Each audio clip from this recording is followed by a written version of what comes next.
Namaste and greetings. I, Fiza Mahajan, visiting researcher at IMPRI, Impact and Policy Research Institute, Prabhav एवं नीति अनुसंधान संस्थान, नई Delhi, extend my warmest welcome to you all to IMPRI Web Policy Talk.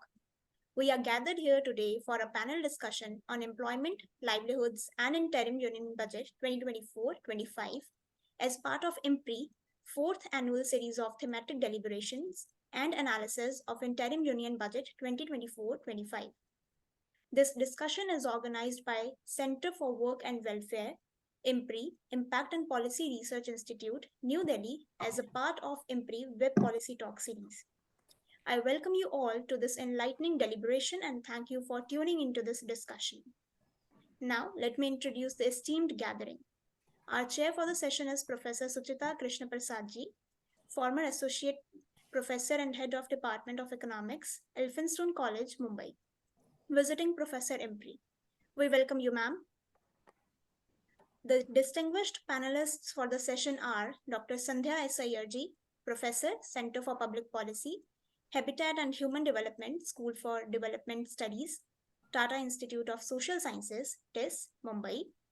Mr. Sandeep Chachra ji, Executive Director, ActionAid Association, India and ex-co-chair, World Urban Campaign, UN Habitat. Professor R S Ghuman ji, Professor of Eminence, Guru Nanak Dev University, Amritsar. Professor Randhir Singh Rathore ji, Professor of Policy Planning and Research and Dean Academics Affairs in Sri Vishwakarma Skill University, Haryana. Professor Swarna Sadasivam Vepa ji, Visiting Professor at Madras School of Economics. Welcome everyone. We look forward to learning from our esteemed gathering. Now, without any further ado, let us start the program. It is my honor and privilege to invite Professor Suchita Krishnaprasad ji to start the program with the chair's opening remarks. Over to you, ma'am.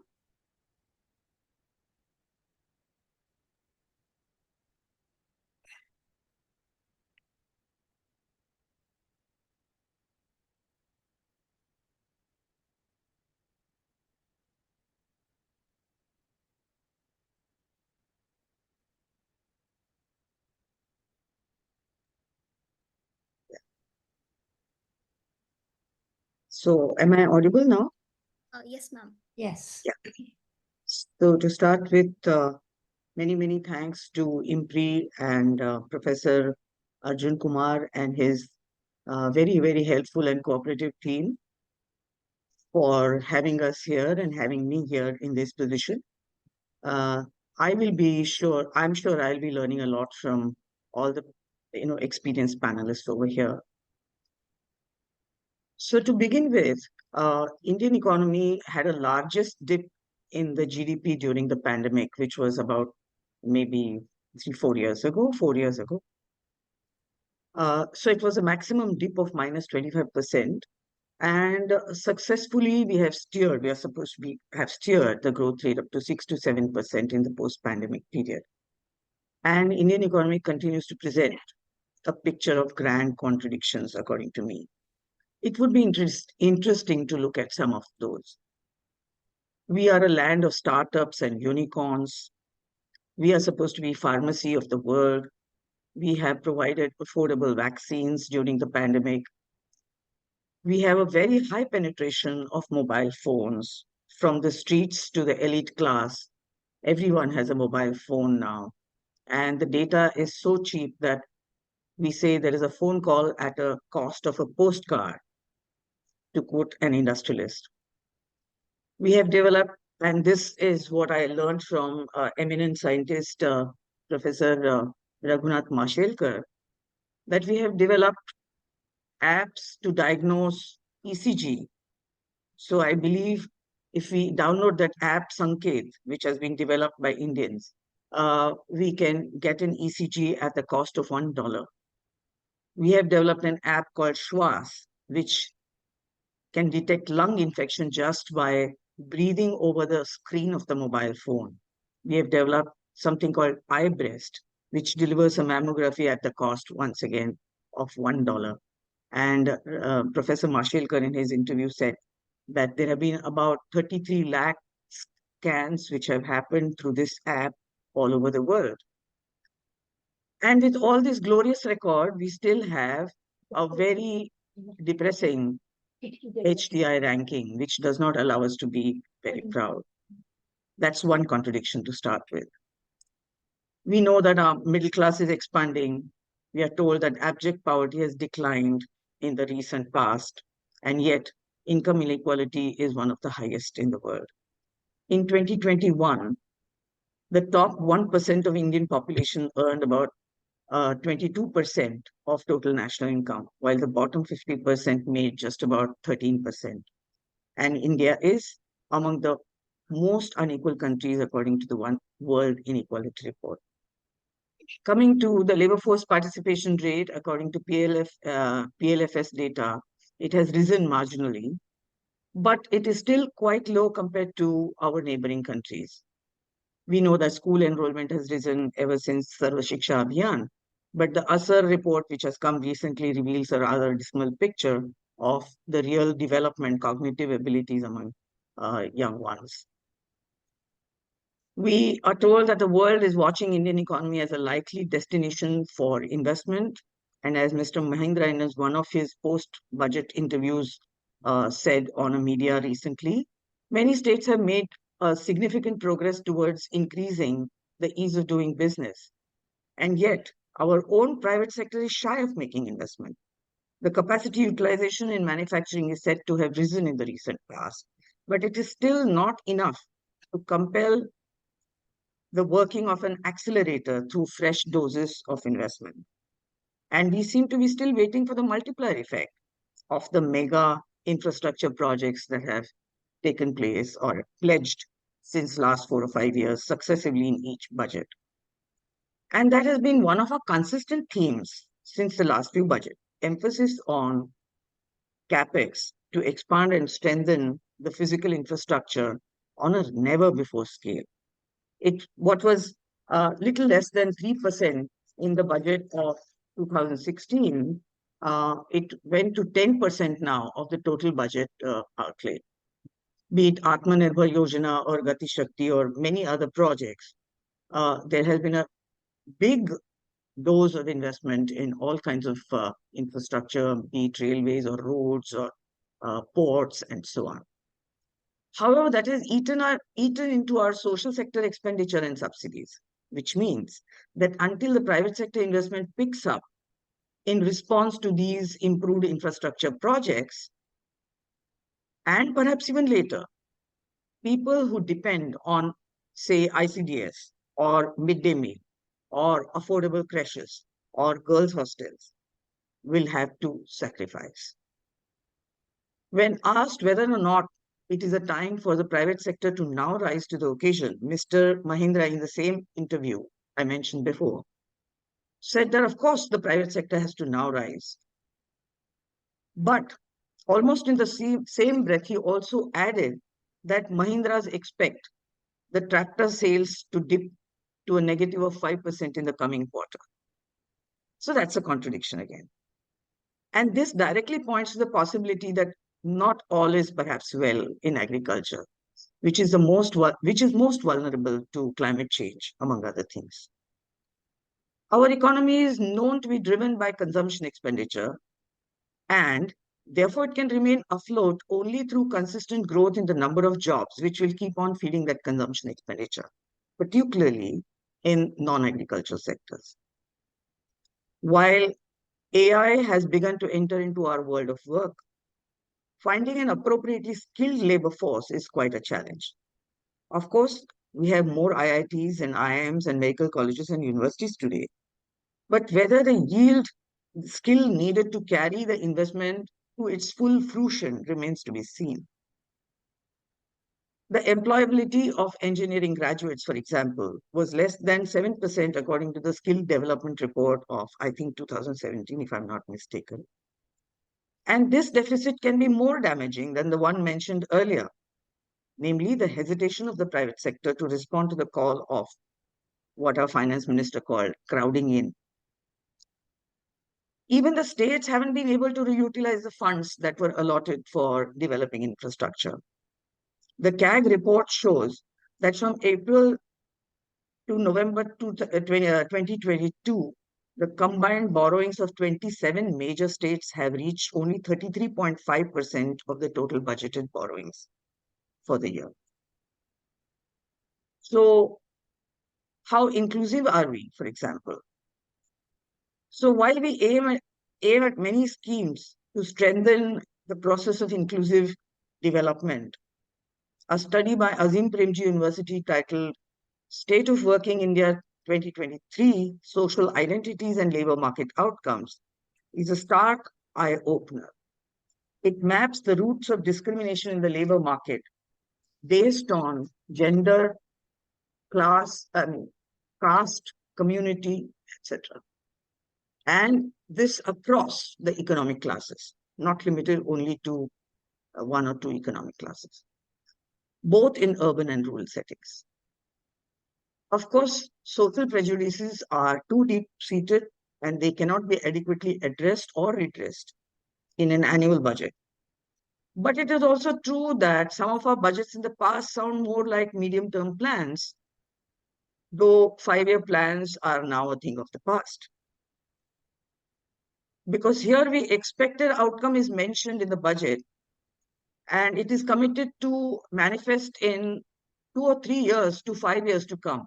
Remember the textile parks and so on. They're supposed to give out the results in next 3 years, next 5 years. So now we are outlining the goal for the next 25 years, which is perhaps stretching the scope of an annual budget much beyond its accepted connotation. This, of course, is an interim budget, and it reflects similar commitment with a vision of Vikasit Bharat. With those, opening remarks, may I now request Professor Sandhya Iyer from TISS to please express her views on Vikasit Bharat, the idea of Vikasit Bharat, the place of the overall manufacturing, and where does she see the protection, social protection that we are aiming at, and where are the real wages going in manufacturing? Over to you, Sandhya, madam.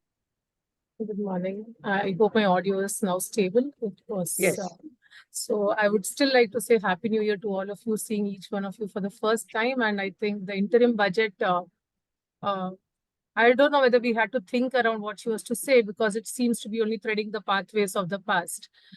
Nonetheless, I think there are some very serious problems about the pathways that are already chalked out, and we really know where. I think Professor Suchita has very rightly pointed out that the policy conundrums are visible, where we would want to portray ourselves as a dominant economy, an economy which wants to scale itself and become an alternative to China. I would want to place it that way in my argument. We are trying to essentially become the second China of the world, where we would want to portray ourselves as the most capable and most the fertile space to attract all sorts of activities, and be it in the manufacturing sector or in the economic language itself. I find the language very fascinating in the budgets.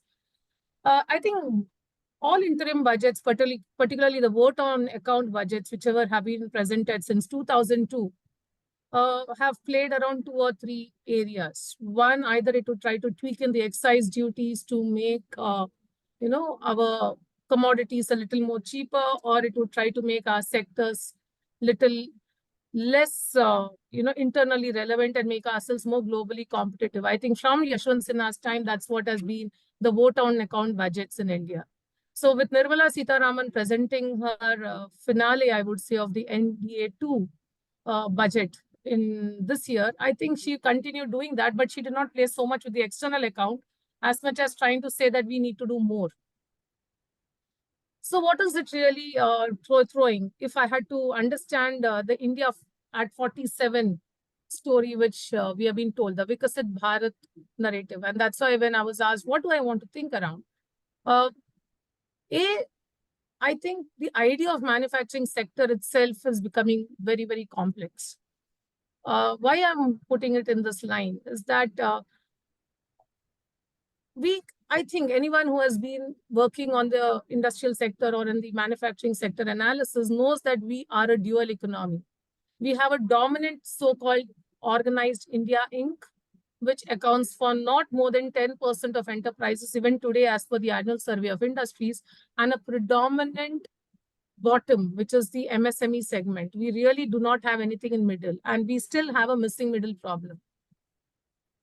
And the COVID-19 pandemic had broken down the chain between the India Inc. and the lower bottom of the enterprises. So did our Vikasit Bharat really understand this? I'm not very sure. But yes, what are the 4 pillars of the Vikasit Bharat? The Vikasit Bharat seems to be saying that they're going to be sensitive to youth, women, vulnerable groups, and elderly in bringing in the transition to make it more inclusive. That's the idea of India at 47. Does the manufacturing sector really accommodate these constituents is the first question that comes to my mind. Not taking too much of my time, given the fact that Professor Suchita has very beautifully given the background. Let us understand what has happened. She did, the finance minister did articulate all the achievements of the last 10 years and constantly reminded us as to how is it different from the previous 10 years. So being a politician, she has done her job. But have her economic advisors really educated her enough about what are the economics of it? One, the capex story. Systematically over the last 3 years, we find that the capital expenditure outlays have been increasing at a rate of 10%.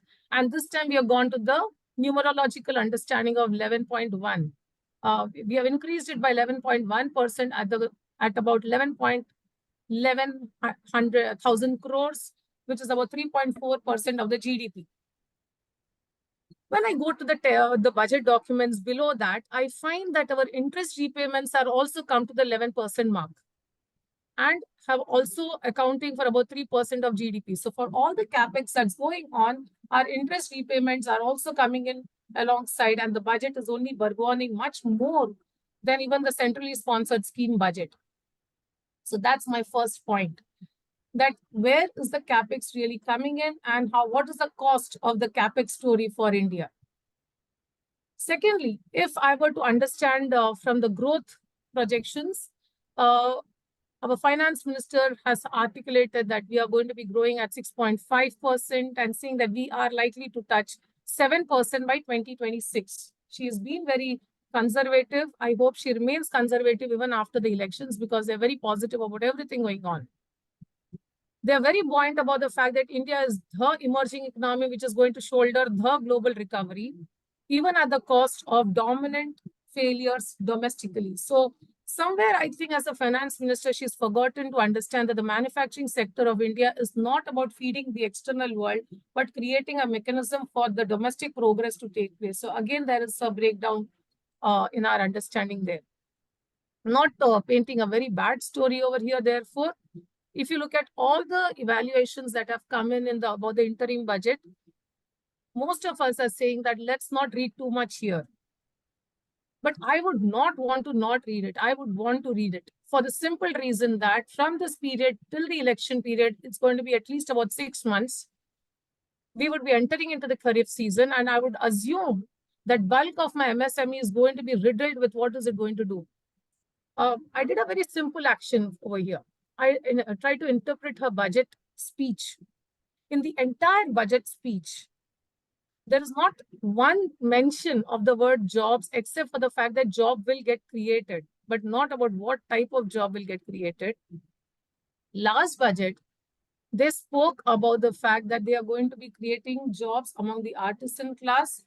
That seems to be completely vanished. They spoke about the need to focus on MSME. And if you look at the policy brief which came out from the Ministry of Economic Affairs, they have given a very interesting paper talking about what all great things the MSME sectors is going to be doing. But the entire word of MSME is missing in the budget speech. It comes in just to say that we are going to be evolving. But what are we going to allocate? How are we going to do it? Again, no statement whatsoever. Therefore, if I take the entire conversation further, and let me assume for simplicity that the capex story has made 3 basic assumptions. One, that there is going to be a crowding in of private sector investments. 2, it assumes that the industrial index for manufacturing sector, the IIP, for instance, is going to be stabilizing around 6 to 7.5%. And 3, that this crowding in will automatically mean that the jobs will get created. Let me test out all the 3 factors. When I look at the response of India Inc. or the private sector, as rightly pointed in the introductory remarks, we find that 1, the private capital formation continues to be growing at a much slower pace than the government's capital formation as per CSO's recent estimates. 2, between June 2023 to the budget period, we find that the IIP has actually fallen down by about 1.5 basis points, and which is not a story which I am creating. It's there for all of us to see. So industrial production is not stabilizing, despite the fact that we seem to have come out, if I may use a corporate language over here, a festive quarter where we assume that the demand will go up and therefore the industrial production should have scaled up. So it has not gone up. Most of my industrial production index is still defined by the mining sector and the industrial and the electricity index. It basically means that the organized manufacturing sector has still not yet responded for all the stimulus that it has got from the government, be it in the space of infrastructure, be it in the space of electricity, energy security, and all other monetary policy frameworks that have been announced thus far. I would not completely accept the argument that most of this is owing to the external geopolitical crisis that's going on. If you look at the FTAs that India has signed so far in the last 2.5 years, most of the free trade agreements are yet to get ratified, be it with the UK or with the US. We have not yet been able to stabilize our external trade to minimize our trade deficit. Our foreign direct investments, however, continue to be the only green shoot right now, where I assume that investments are going to come in for the private sector. The third point, which is taking me to the jobs domain and what are its implications to the informal sector. The finance minister gave a very bold statement that the wages have increased, the real wages have increased, comparing, let's give her a benefit of doubt. She was comparing it 15-year-old data sets, saying that relatively are better off. Well, that's the point. But if I look at it with regards to the price volatility, if we look at it with regards to the fact that the government is going to be reducing food subsidies this budget, it essentially means that the so-called welfare food subsidy programs that are going to be provided for all are going to take a backseat. They are going to be giving 300 units of electricity subsidy. But again, with regard to the distribution and the net benefit, again, it's going to be unrealistic. So the real wages are going to be a bit more of a challenge to be maintained in the next 6 months. As for the PLFS data sets, yes, both under usual status and current weekly status, jobs have gone up from about 50 to 60%, which is a good improvement. But women's labor force participation rate, which is an important constituent of Vikasit Bharat, has taken a back seat. If you see the rural areas, women's participation has gone up. Typically, women have gone back to the agricultural sector.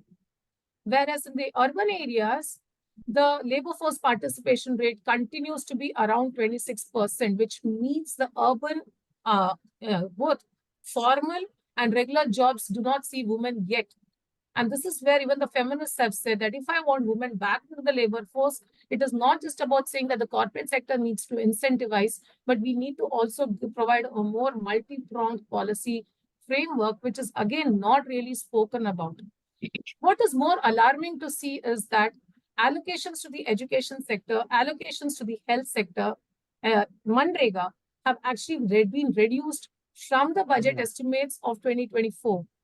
Yeah, I'm not sure about, sorry, can ma'am. you wrap up? Can you wrap up? Just about 1 minute and then I'm done. Just give me a minute, ma'am. Clearly, we realize that if the Vikasit Bharat does not look at the education of the youth, if it doesn't look at higher education strengthening where public subsidies are at most needed, particularly at a time when most of the time during a crisis situation, India is bringing out children from external countries at high cost, I think it's time that government spends on higher education over here if the Vikasit Bharat needs to be achieved. So the informal sector, formal sector story continues to be a visible breakdown. Our manufacturing sector has not been able to pull back itself to give jobs to the extent that we need. So though there is an improvement in production, jobs have only increased by about 1 basis points, even in the regular category. So there is a serious gap about the so-called crowding in and job creation story. I would like to end here and maybe come back later. Thank you so much, ma'am. Yeah, thank you so much for that detailed.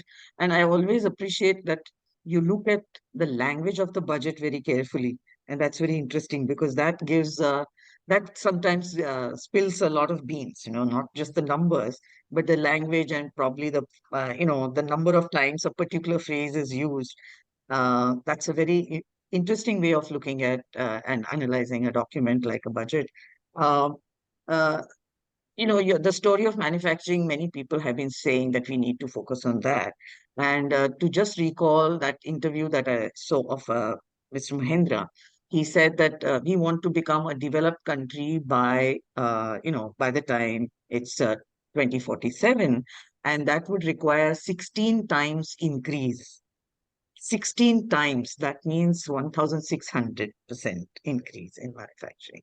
So it's good to be optimistic, but it's also important to be realistic and grounded at some time. Thank you so much for that note on what we are doing with education, skill, etc., which takes us to Professor Randhir Singh Rathore, Professor of Policy and Planning, and who has had first-hand experience in the Vishwaskarma Skill University at Haryana.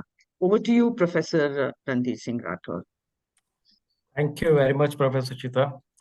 And thanks to the IMPRI team for inviting me in this very lively discussion. Before starting, just I will take the few points which were raised during the opening remarks of Professor Suchita. One point actually, she raised the deficiency of skilled resources in country. For that, just I would like to put forward one point that if we will see the higher education ecosystem in the country, so in that higher education ecosystem, we are having around 50,000 institutes at different level. Maybe the university, maybe the colleges, a standalone institution. Altogether, they make around 50,000 institutes. Wherever, if you will see the institutes which are typically into the skill development ecosystem, so that number is a very meager, means less than 20,000 institutes are actually operating in that area. So if with that 20% institute or 20,000 institute rather, we want to create an ecosystem to increase our skilled workforce, so that is really a challenge. On other hand, we know that there is a direct link of productivity with skills. So in order to have the higher productivity, in order to have higher GDP, there is definitely a need to enhance the skill set or the skill competency of the young youth or the young generation with us. One more point, we know that we have a very large number of population basically into the working age group. Almost 100 crore, we can say, estimated that number. So again, there is another challenge to have a skill training facility or having some program related to skill development for that much larger number. And direct, if you want to have a relationship between that skill development and job creation, so definitely there will be a mismatch. It is not possible to have that much jobs for the resources for the people at that particular level. But what good points actually which are emerging out from this year's budget, as you, Professor Suchita, also mentioned in her opening remarks, that a lot of focus is again on the infrastructure development. So there are different sectors actually, and the focus is on those sectors, and those sectors are basically able to create the jobs, may not be the 100% direct job, but there is a possibility of the indirect job creations also.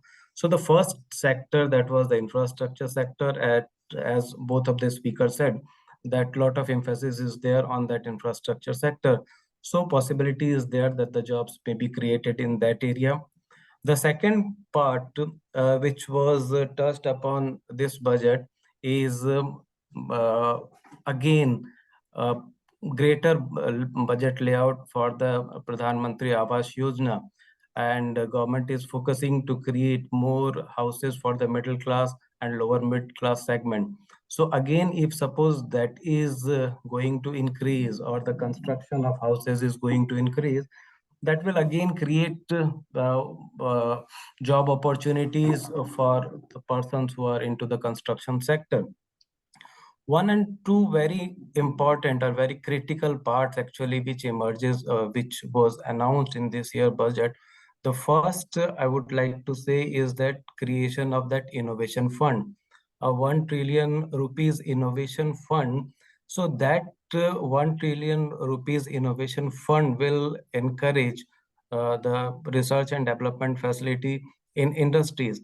And when that research and innovation facilities will be developed in the industries, so definitely there will be a chances that the jobs will also, job especially at the level of research, will be created at the industry level. Otherwise, what was happening typically, that all the jobs in the field of research was typically was in the educational or the research institutes which are governed or managed by the government.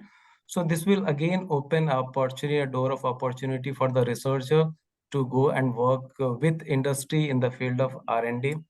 So that is a new chapter probably I see which was announced in this year's budget. Another important aspect or another important announcement which was there, that was a focus on developing local tourism.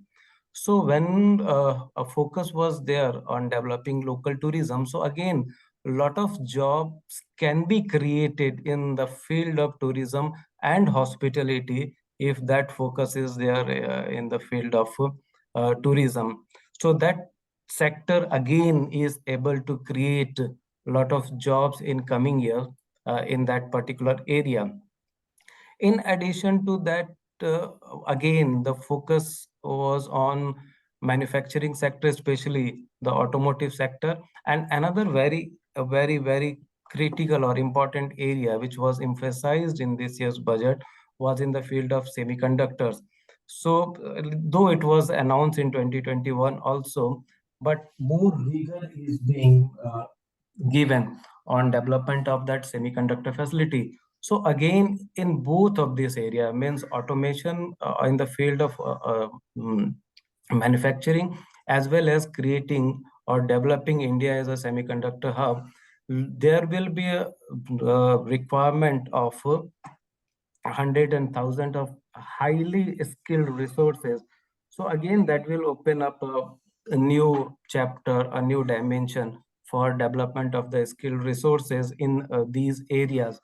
So this high means there are some high tech area, there are some low skill competency areas. So overall, if you will see, there is a mix of both. Means in the terms of skill competency, a very high level of skills, very low level of skills, starting from the construction, we are going to manufacturing the semiconductor chips. So a complete spectrum can be seen there, in which the investment is promised in this particular budget. And if suppose that investment is there, definitely the job opportunities can be created. Another area was that of green technology, and Honorable Finance Minister announced that 10,000 crore for rooftop solar for 10 million houses. So if suppose 10 million houses have to install solar PV system over their rooftop, so not only that will help in attaining that zero emission norm by 2070, but at the same time it will also create a lot of job in that area, installation of that solar PV system. Then electrification means electric connections. So for the PV installer technicians, for the electricians, again, there is a possibility that a lot of new jobs will be created in these areas also. The emphasis is also on national green hydrogen mission, as well as coal gasification type of projects. But these are no doubt the national hydrogen mission and the coal gasification. They are typically a very technology intensive areas basically, but again they may also help us in creating some jobs in these areas. So again, at the end, I would say that a complete spectrum is covered in this, that jobs will be created by in all such areas: tourism, construction, semiconductor, manufacturing. One more point actually I would like to address, which was raised by Professor Sandhya, that in last year's budget, the finance minister promised for creation of jobs for artisans, but this year there was no reference was made on that.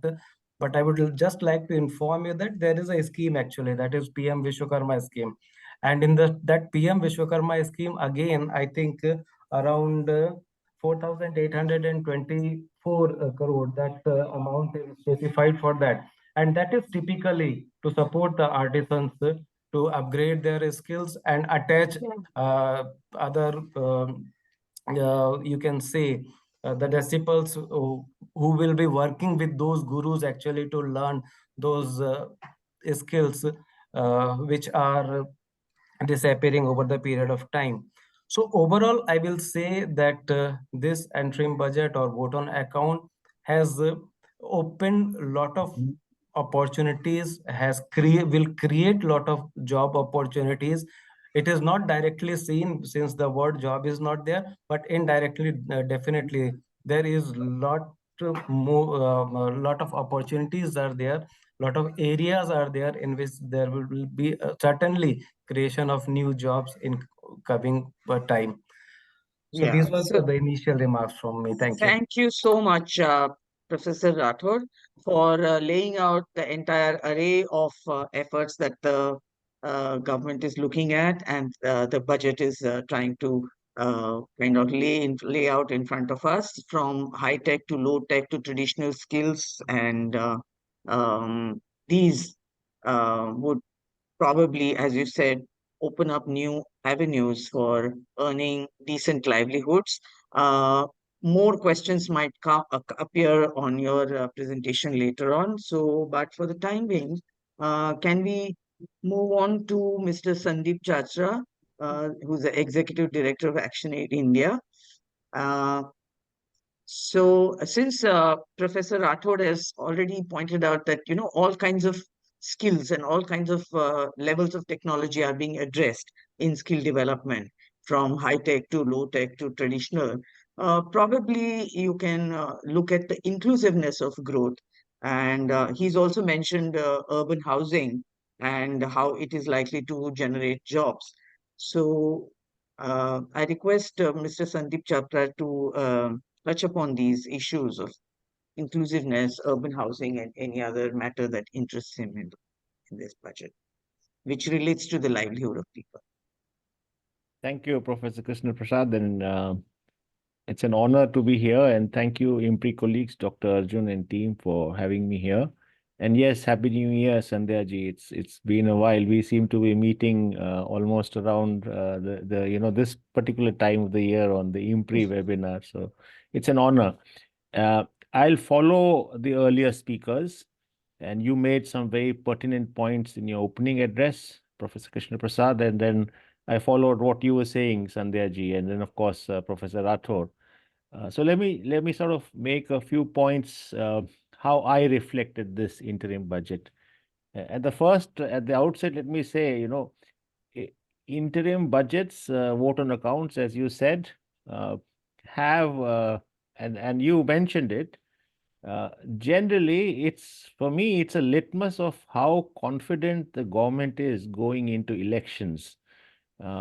And most of the interim budgets, yes, they are limited by what they can do, but the announcements are always made. So in the past. So this time around, it seems that the government is pretty confident going into the elections because they've chosen a path of fiscal prudence uh, and a strong fiscal prudence. So we were expecting in the run up to the budget, one was talking on some channel and expecting that okay, the fiscal deficit target might be pegged to somewhere around 5.5 or 5.6%, and lo and behold, in this budget, the finance minister goes and says it'll be 5.1%.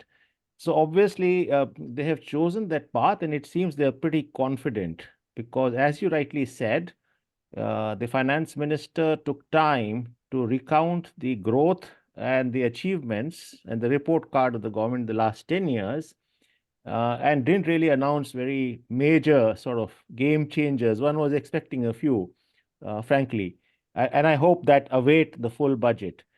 Now, if you look at welfare schemes per se, you pointed to some as was being discussed just now. But if I look at almost all of the social welfare programs, including the ones which pertain to livelihoods and employment and housing as well, and I'll come to each, there seems to be hardly nominal or if at all none growth in any of those in terms of budget allocation. See, I'm only now going to look at what the budget has said and what not what the decadal progress has been. I mean, that's another debate in terms of numbers and data. But let's look at it one by one. So if you look at if one of the biggest employment creators in the history of the world, if I may call it, the Mahatma Gandhi Rural Employment Guarantee Act, if you look at the revised estimates of the last year, that's 86,000 crores. And some number crunching I've managed to do in these days, but not fully. But if you look at what's allocated, is once again 86,000 crores.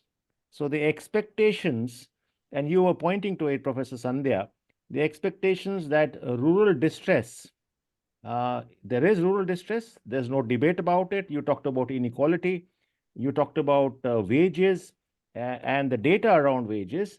So if rural distress has to be met, there are other measures. But one of the measures certainly is the Mahatma Gandhi National Rural Employment Guarantee Act. The point that you are saying that women's workforce participation has gone up in the rural world in India is partly possibly on account of the fact that women are getting to work because of falling incomes. So more and more women are coming out. Now, these are speculations, and I don't have ready data to prove it, but there's a lot of debate going on this. So in any case, one would have expected an enhanced allocation.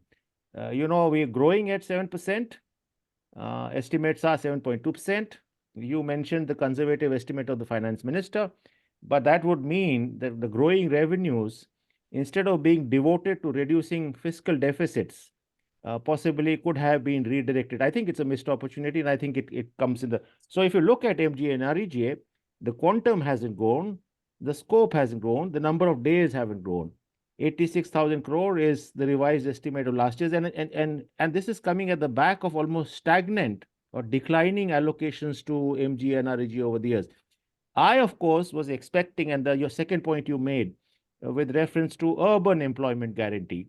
Of course, 5 or 6 of the states have some kind of urban schemes, Professor Prasad, but we were expecting that there would be a guarantee and a central support as far as the question of women's workforce participation in the urban world goes, which remains low, as was pointed out to by the earlier speaker. I'll turn my attention into other expectations unmet. Hopefully, I'm an optimist, an eternal optimist. So hopefully they'll be met in the full-blown budget. But this budget gives a direction. I actually personally welcome the Gyan framing, the Garib, the Yuva, that framing I welcome, the Annadata and the Nari. At least it gives a room to debate and possibly gives a room to focus the path that we wish to travel. But in that spirit, let me then go to the question of where the Annadata is, where the Kisan is. A load of expectations that PM Kisan, which is at the volume of about 6,000 annually. I mean, given this whole situation of the agrarian challenge and the agrarian distress. I'm not going to get into minimum support price at the moment, and much needed escalation of MSP. Some have been done, as the finance minister said in her speech.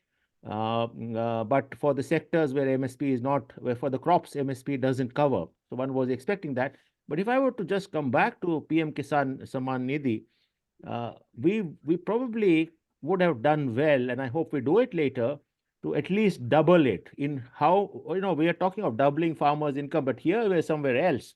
We are at the point where the 6,000, it's a nominal increase, maybe to 9,000, maybe to 10,000, maybe to 12,000 could have happened. I mean, on the welfare programs, almost all of those have been extended for another 5 years. The PM Garib Ann Kalyan Yojana, the food subsidy that you're talking of, that shows some growth, and it's welcome that it's been extended. But on the other hand, that tells you what's the kind of rural poverty and distress, and what's the kind of that distress needs that 80 crore people need it, the Ann Yojana. Professor Prasad, you mentioned on housing. Now, and the previous speaker, Dr. Rathore, was speaking to housing. It's welcome. We know that there is still almost a 20 million housing shortfall by government's own data. The numbers would be higher in rural India and about 3 million in urban India. But if I were to look at the budget figures of allocations, so it's a welcome step that the budget says that 2 crore new houses will be built over the next 5 years in rural India. So it at least addresses some of the shortfall, or the equivalent to the shortfall by government's data, slightly less than overall data. But that would have meant that we enhance the allocations of the budget. Should you come back to the allocations with reference to PM Awas Yojana, urban and rural combined, if I go by budget estimates, there was around 79,500 crores in the budget of 23-24. Revised estimates, of course, are lower in that instance, and that says that the program has not been fully implemented. But the allocations made now are roughly around 80,671 crores. So not a major jump there. So the question then becomes, and to Professor Rathore's point, the question then becomes that if we were to make an average of 40 lakh houses every year in order to make 2 crores over the next 5 years, where is the money going to come from? Is it enough? So there are those number crunching things that we would like. In terms of employment, once again, in the manufacturing sector, there's a lot of hue and cry about production linked incentives. Almost all of the industry wants PLIs because it's a subsidy for them. Yeah. But how much goes to the workers? Let's debate. But even on PLIs, one was thinking perhaps the PLIs could be extended to sectors which are largely women sectors, garments, for instance. Tannery, of course, is not women jewelry making, for instance. So there were expectations that even if we take the minimalistic path of PLIs, which doesn't directly give money into the hands of the workers, but even so, in that drip down effect, it gets enhanced and goes into the hand of sectors where it's needed. Social Security Fund, Professor Prasad, it's a missed opportunity once again, in my opinion. We had the Social Security Code in 2020. We had the Occupational Health and Safety Code in 2020. It's not in implementation. It's in limbo. It's 4 years into it. It was an opportunity for the government. We may critique as it is. There are gaps there, but I think it's a progress. But in that regard, possibly this was a huge opportunity to announce a national social security fund. Let's remember that as far as construction industry is concerned, there is money because there's cess on the construction industry. But for the other sectors, there's none. So in which instance, this was a huge opportunity, apart from employment generation, which would have given boost to cover the huge unmet needs of social security of the informal workers of this country. So I would want to say that that's something. I know you're going to remind me to close now, but But very quickly, I just want to touch on climate and then give rest to, I mean, close my presentation. Lovely to hear the solar rooftop solar program. Why? Because this is the path for a developing South country. It allows decentralized energy, it allows autonomy, enables autonomy of people, of course, leads to saving, transmission losses, so on and so forth, multiple benefits. So I'm not going to take this opportunity to wax about or wane about the benefits of solar programming. But having said so, the point is 1 crore households, yes, this is a good step, but it comes as part of existing program. This is not a new program. So it's been performing slow over the years. So this has been taken as an opportunity to, let me say, revamp and reboost the program. So welcome. But let's talk of climate in a slightly bigger manner. Professor Rathore was talking of net zero target by 2070. Wonderful. Now let's link it up to the people who are affected the most on account of climate crisis. And there are enough and more studies in the world, including in India, including RBI's own data, which says that about 4.5% of the GDP would be lost to on account of heat stresses, on account of climate impacts in our own country. And the most impacted, needless to say, are the workers, which both in the rural sector, agricultural workers, construction workers, and all range of workers, people who are at the front end of intervening with nature, the pastoralists, the fisher folk, and the so on and so forth.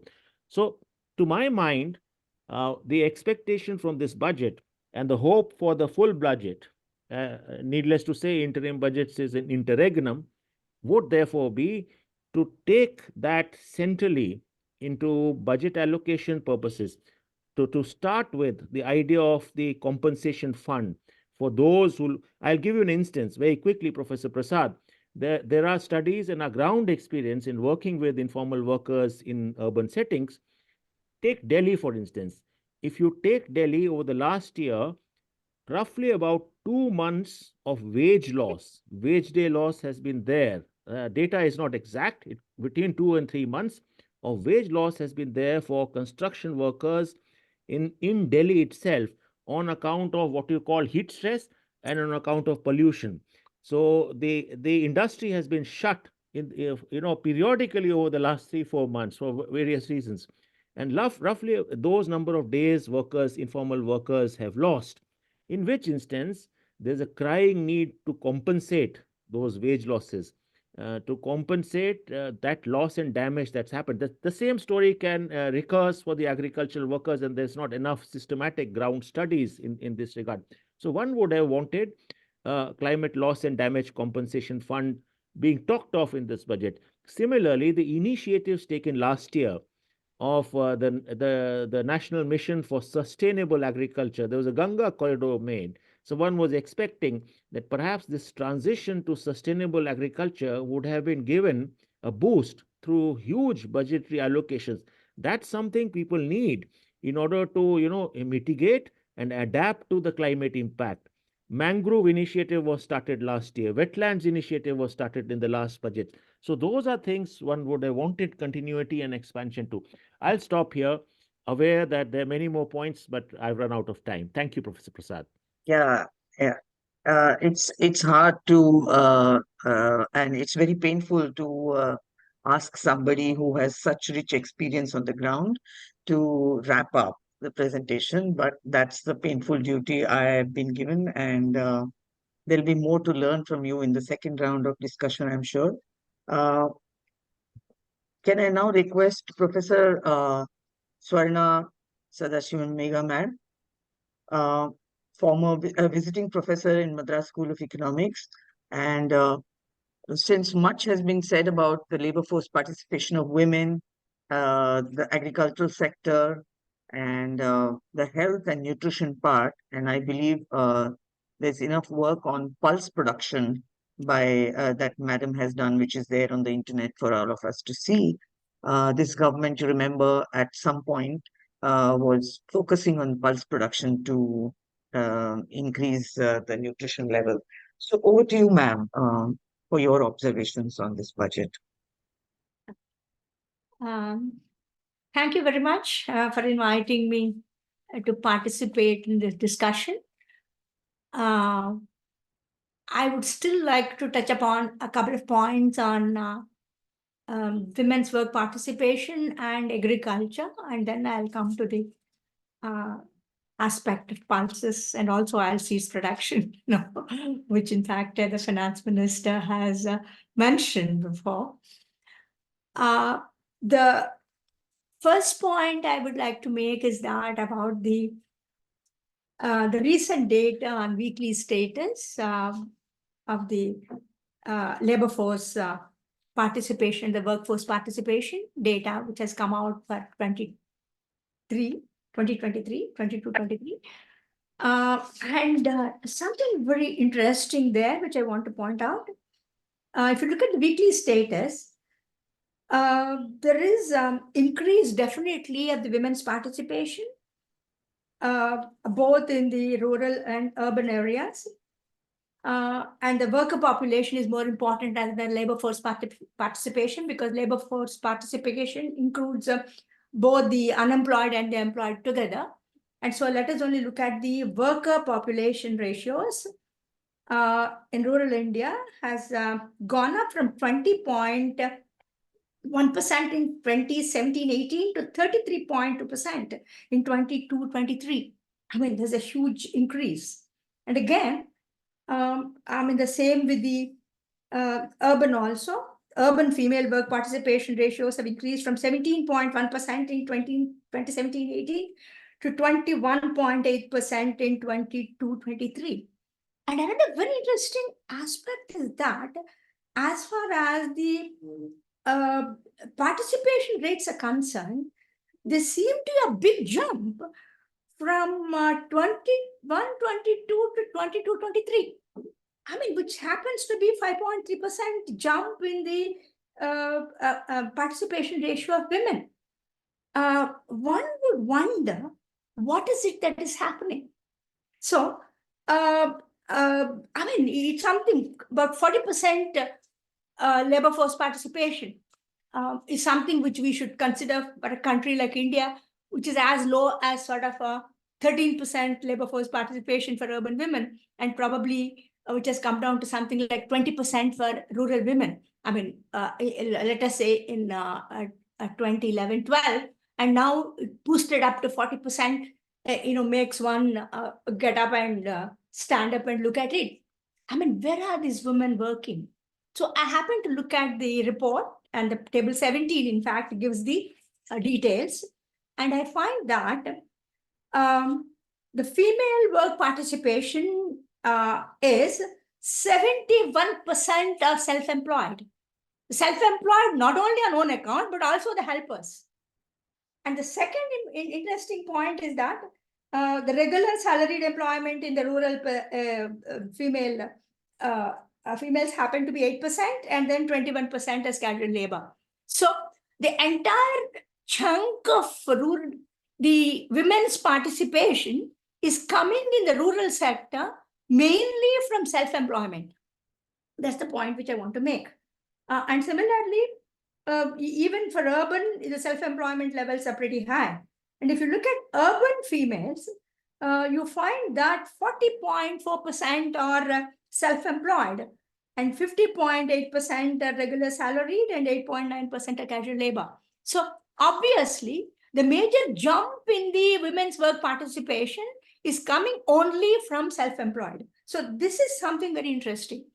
And then what is the related aspect which is important to mention is that we have overtaken China, and our population is higher than that of China because we have crossed China's population in 2023, according to the UN population projections. And so obviously, and our growth rates have also fallen.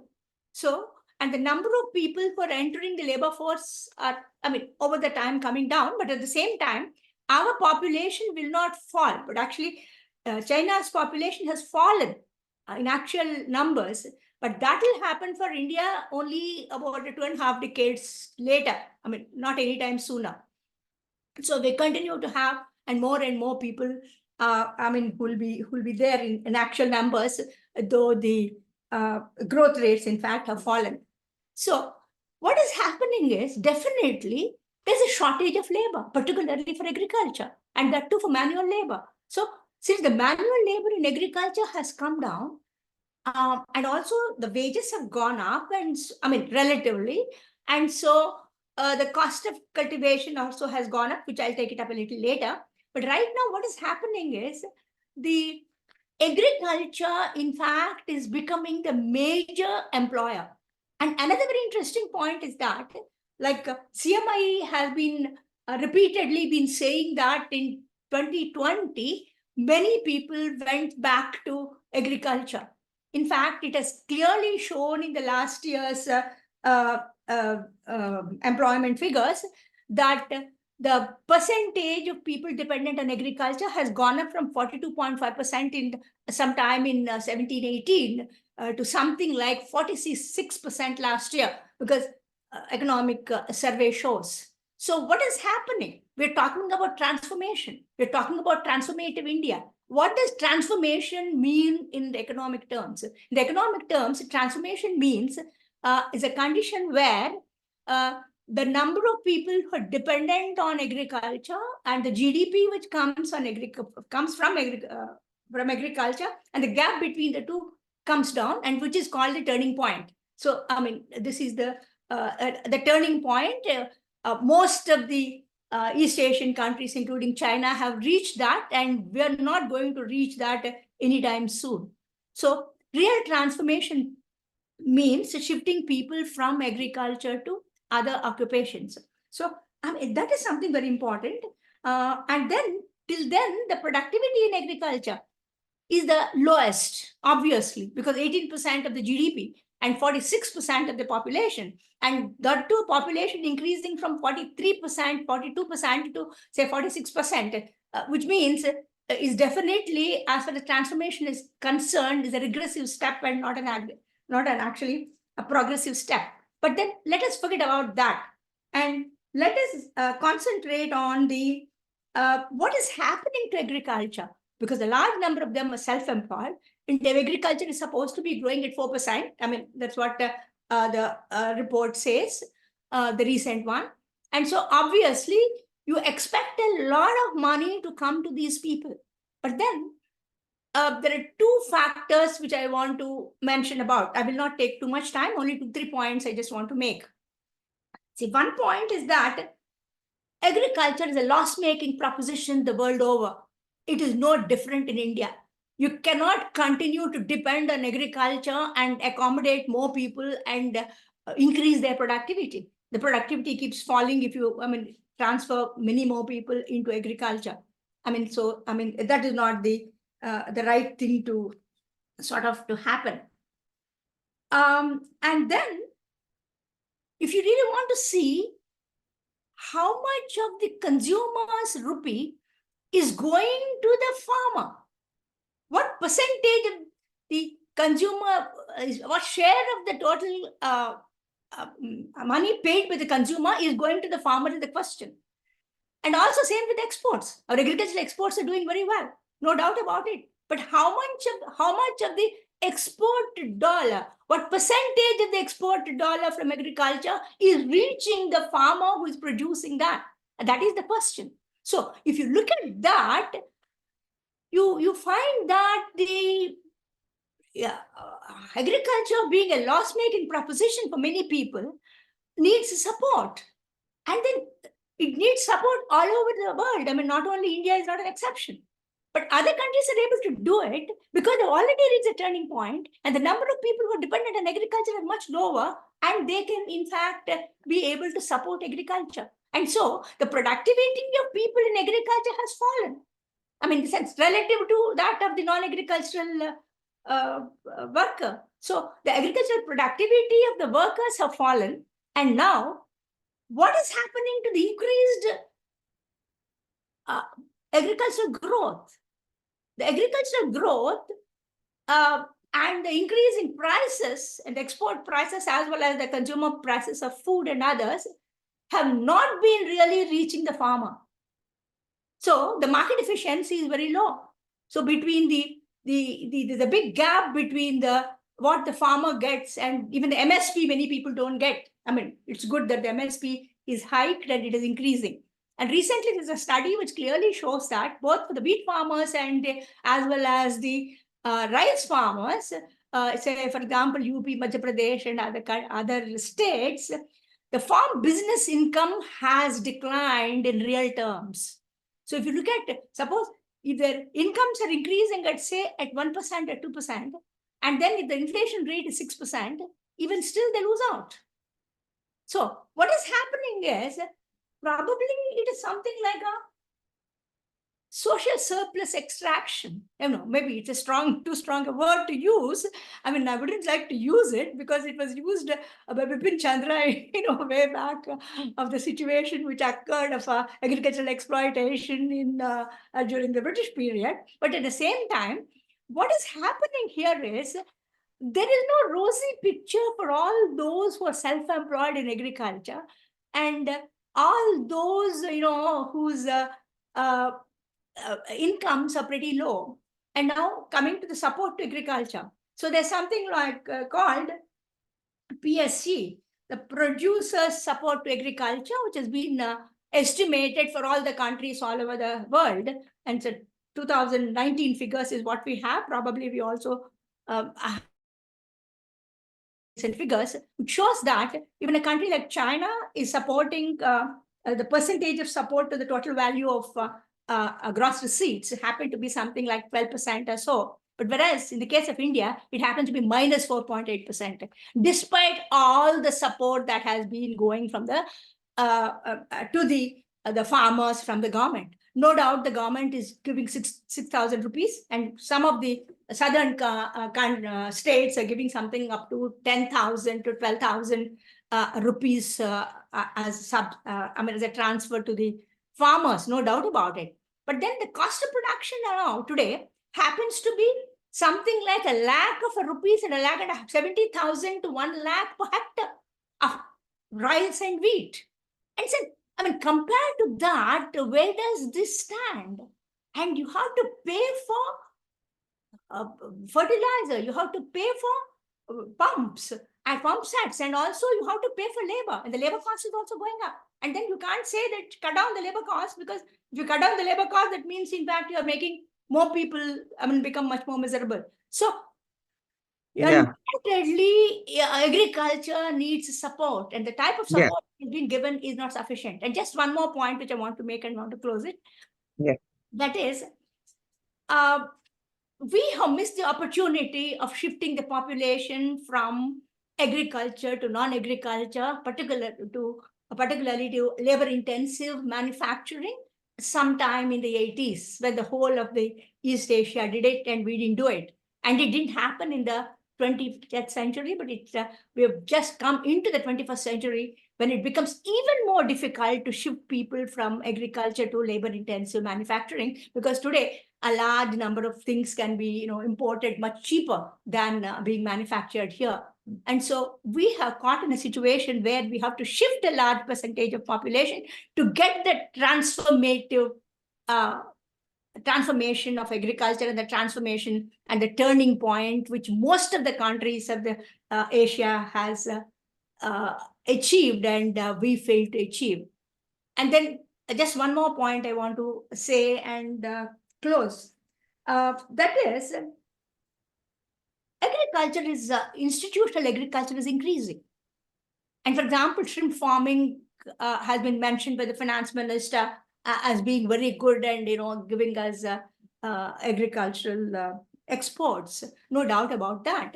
But then if the institutional agriculture becomes the getting the major share of the entire agricultural income, and it is generating the major share of the agricultural income, what happens to the rest of the people who have very little land? About 85% of those in agriculture have less than 1 hectare, much smaller amount. And so where do we stand? How are we going to support them is the question which you have to ask. It is a challenge. Only thing I want to say is that we are progressing. We're not regressive. We are not regressive like African countries. We have been growing, we have been moving forward. But then the point is we are moving forward very slowly. But then what can happen is, if moving forward, particularly for the lower sections of the people, becomes very slow, there's a danger of us becoming like an African country. What has happened in Africa? In Africa, institutional agriculture, in fact, has taken away all the lands and shifted people to the urban areas without any jobs. And so all of them are educated, and a huge urban slums have come up because of that.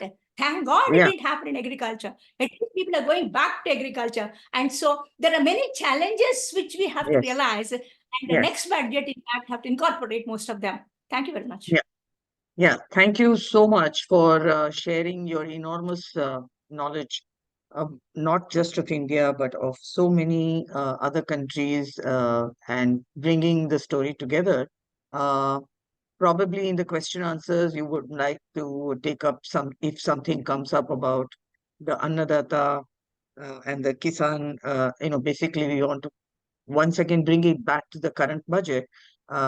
Maybe more light can be shed in the question maybe answer because of thing, shortage of time, I couldn't.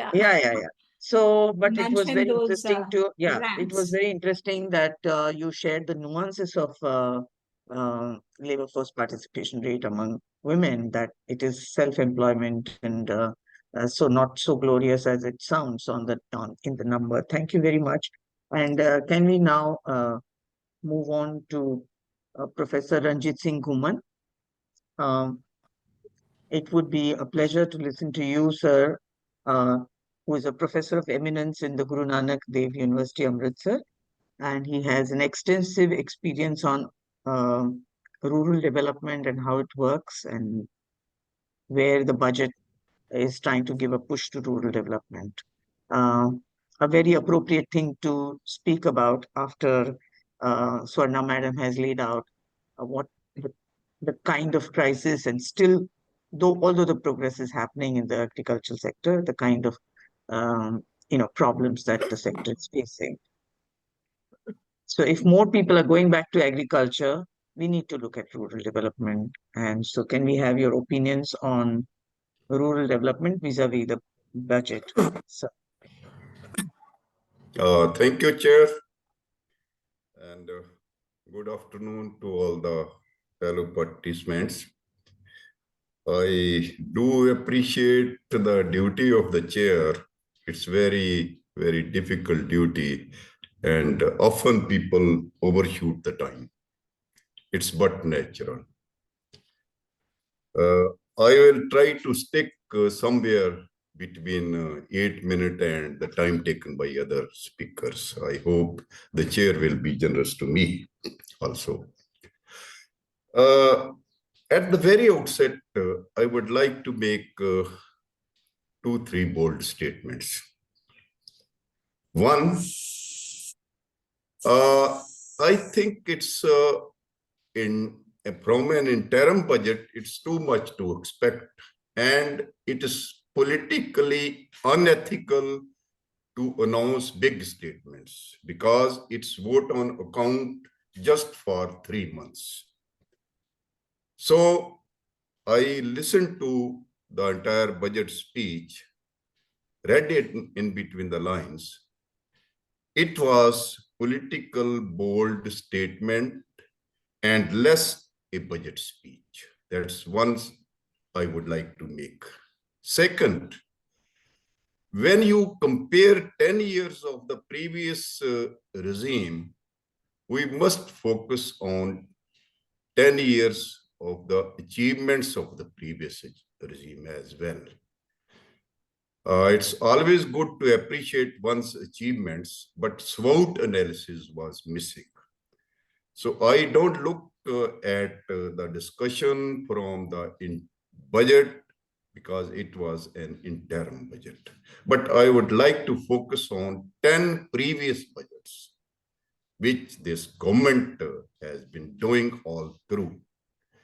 And broadly, when you compare the 10 previous budgets or 10 years of the previous government, one finds that GDP at constant prices in the previous government has been higher multiple than this 10 years. Similarly, per capita income. So it is, I think, not very fair to give such statements in the interim budget. That's one or two statements. And now I'm coming to the rural development or the rural economy of India. Still, Professor Swarna and Professor Suchita had made my task somewhat easy. And I would like to give 2-3 statistics. One, still 66% of population of India is in rural, 70% workforce is in rural area, and share in GDP of the rural economy is around 45-46%. This is the story by statistics.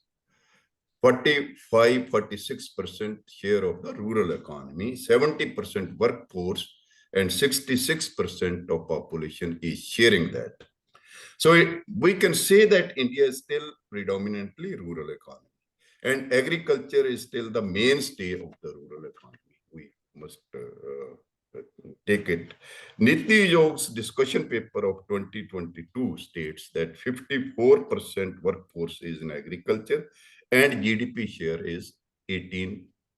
But at the moment, if we look at 45% workforce is in agriculture and 15% share of income is in agriculture. It speaks these two figures speaks the agrarian crisis or agrarian distress or farmers' distress. These two figures are enough to have an impact. Now, if we take of total workforce employed in agriculture, it is 152 million around, and it in 2017, but it came down to 147.92 million now, which means the workforce in agriculture in absolute sense is declining over the period of time. How do I interpret it? The agriculture sector is pushing workforce out of the agriculture, and non-agriculture sector is not welcoming or attracting the surplus workforce. That is how I interpret it. So shrinking of work employment days, man days, and shrinking of income is the real crux of the rural economy as well as the agricultural economy. So a decline of 4.3 million workforce in the agriculture sector is a serious indication, and they are nowhere there in non-agriculture sector. What we can do it rural non-farm sectors development, but rural non-farm sector development over the period of time for the last, say, 40 years. Ramesh Kumar's paper of 2017 in EPW states, Niti Yog's member, says that non-farm rural sector has developed, but employment from the rural sector has not been there in the, it has been from the urban sector or nearby towns. So that is again the other problem with the rural economy of India. And of course, impact of climate change is again a serious problem. And climate change is first impacting agriculture, and then rural people, then the poor people. And we all know agriculture is a informal sector. And in the informal sectors, 86% of your holdings are small holdings. That is again the serious problem. And one must not forget that Narcissus disguised unemployment is still very, very prominent in agriculture sector. We have done some work on it. If you take 8 hours a day and even 300 days employment, it's far, far less than one looks to be employed in agriculture or somewhere employed, but it's grossly, disguisedly unemployed. And second, the change in employment criteria in the various census. Of course, 2021 census is not there. 2024 has come, but we are not nowhere near census, conducting of census. Now, but the data available so far tells us that, you see, census data still says that workforce, as Press Swarna, I beg to differ with Swarna, Press Swarna, in the sense that though we see that people are moving to agriculture, workforce is moving to agriculture, but they are grossly underemployed, disguisedly unemployed, and the census change in the employment definition from 3 months to 6 months, even if one is employed for one day, one is taken as employed. I think that is another problem. Now, then agriculture's push factor is there, but pull factors are not there. And low demand from rural area in the non-farm sector, as I told you earlier. So I would like to focus on, for a minute, on Manrega. As I think Professor, some previous speaker focused on it, that Manrega's allocation has almost stagnating, and in the real sense, it is shrinking. So 86,000 crore if in the 2023 budget, and 6,000 crore in the next budget. I think it is shrinking, and it is not focusing on that. Another important issue with the rural economy as a whole, or rural society as a whole, is rural-urban gap in education, health, skill, physical infrastructure.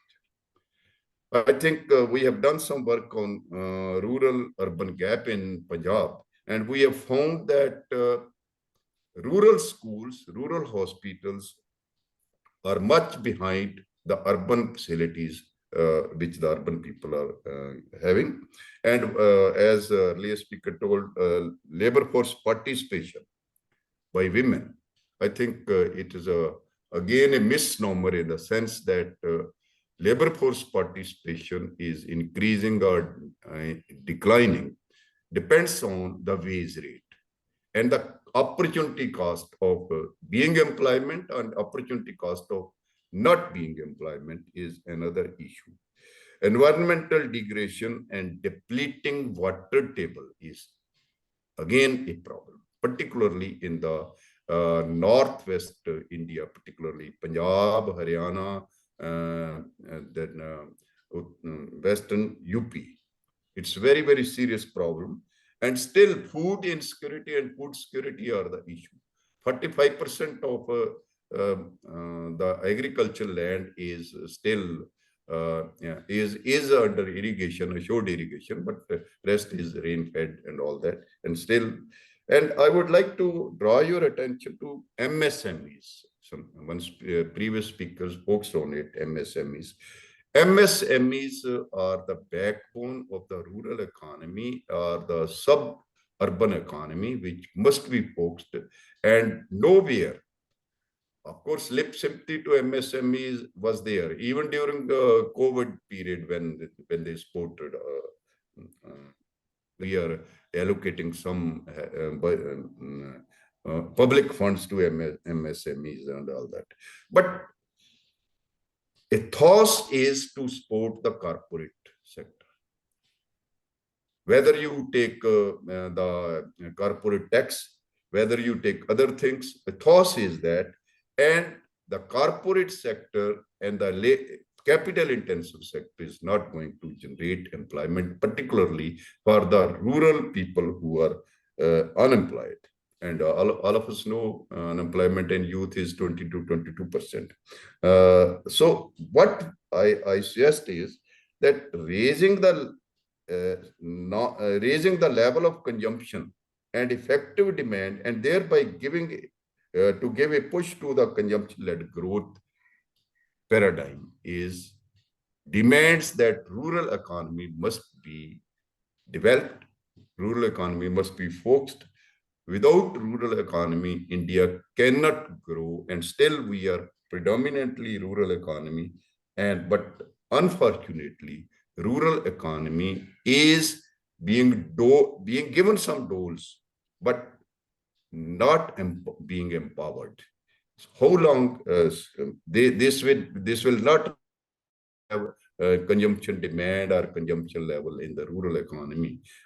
It will sustain, of course, subsistence level at the most, but to generate employment in the rural sector, to support the rural economy, we will have to focus on agriculture as well as the non-agricultural sector in the rural economy, and employability and processing of the agricultural produce to generate employment in the rural society and rural economy.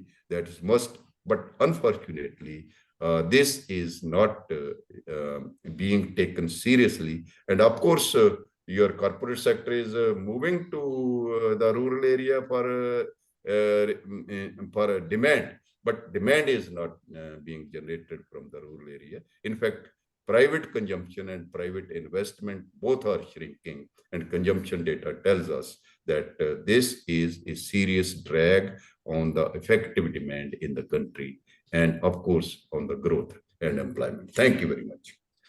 Thank you so much for, first of all, beginning with a note that, just a moment. Yeah.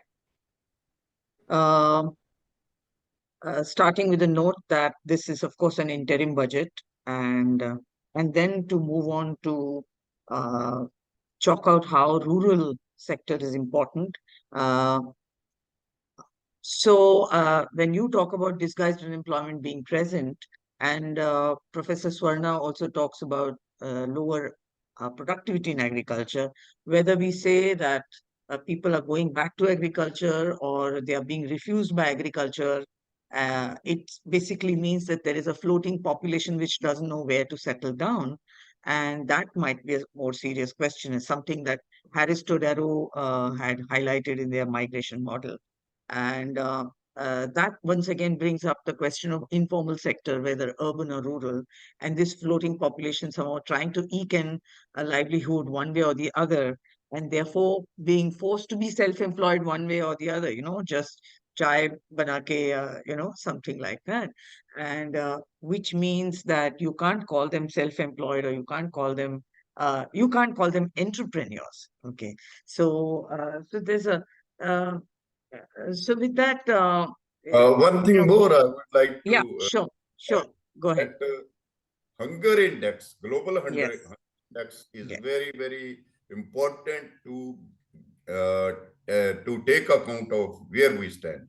That Yes. global hunger index, the index latest 2023 is 111 Yes. out of 125. So means only 14 countries are below us, and we are having a serious problem of hunger, despite the fact that we are giving food subsidy or free ration to 80 crores of the people. Thank you.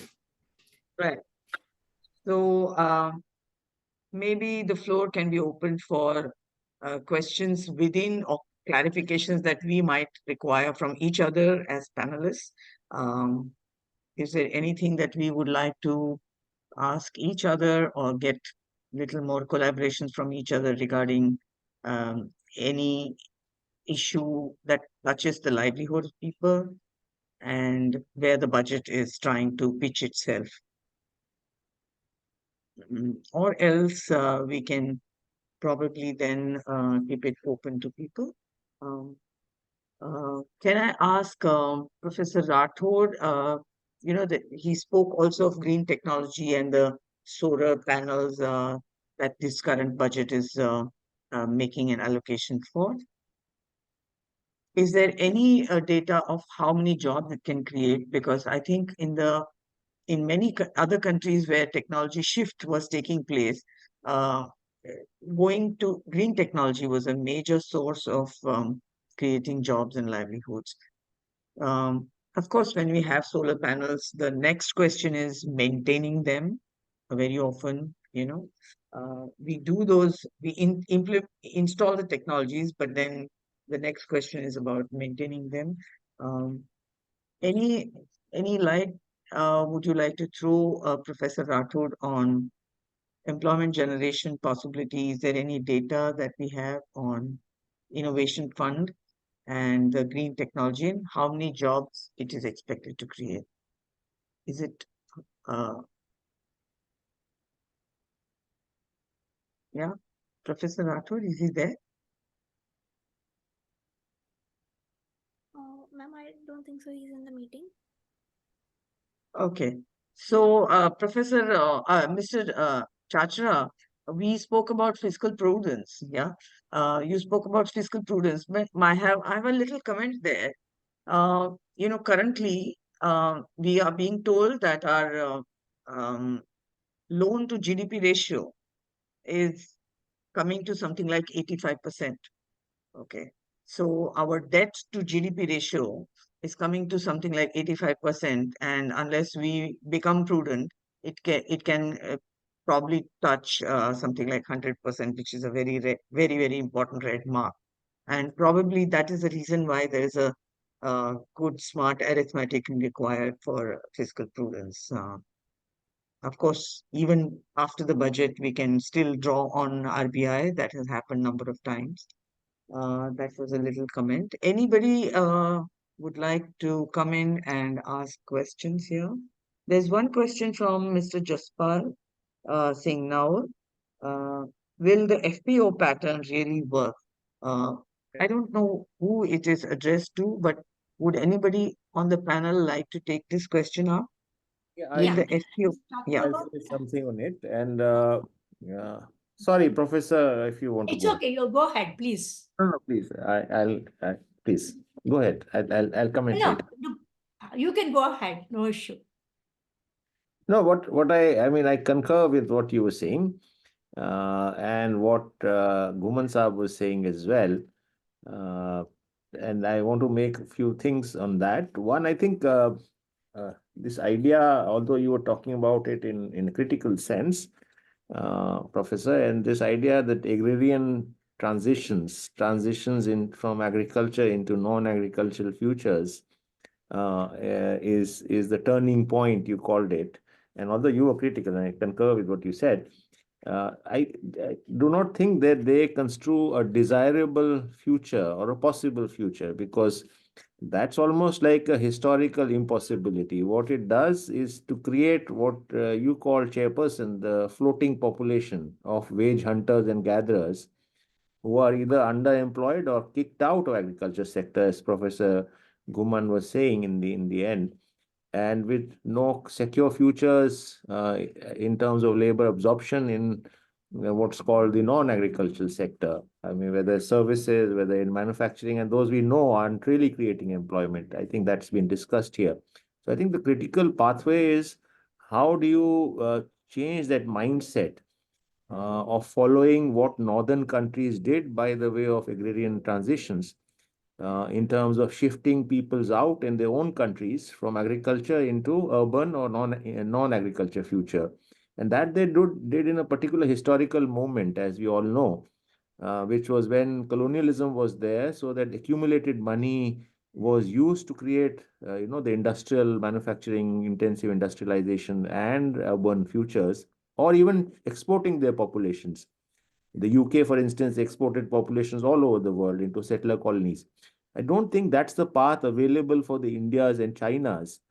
And therefore, this whole issue that, Professor, you spoke to, of supporting the agricultural sector, subsidizing the agricultural sector, becomes an investing in the agricultural sector. When I say agriculture sector, completely concur with what Professor Ghuman said in the end. That doesn't only mean agriculture, even non-farm within the rural, within the countryside. That becomes very, very crucial. And that's where the question, I mean, it obviously cannot be answered in an interim budget. But since we are talking of a larger point here, and that therefore links to the question Mr. Jaspal Singh now he was asking, whether FPO has a possibility there. Surely, in this budget, there has been made some micro enhancement, if I may call it, with this scheme called the Lakhpati Mahila or Lakhpati Didi program. Let's remember that we have 9 crore women. India is a golden land of self-help groups, and reference was made here. We have about 9 crore women into some 83 or 84 lakh self-help groups. And I think this idea of investing, and it addresses many issues because it almost creates a empowerment, enhancing, livelihood investment as far as women are concerned. But if we invest there in terms of turning those SHGs into collectives, cooperatives, farmer producer organizations at a much larger scale, it addresses some of the issues that we are talking to here of empowering agriculture, empowering rural, the countryside, empowering women within the countryside. And that's what we have seen on the ground. To turn the SHGs with mentorship support, with credit support, with subsidies of various kinds, market linkages of various kinds, into what is called enterprises of whether it's cooperative formation, whether it's collective formation, or whether it's what's called these days the farmer producer organizations, but not just linked to only farms, in other value added sort of rural industrialization as well. I think that is the future.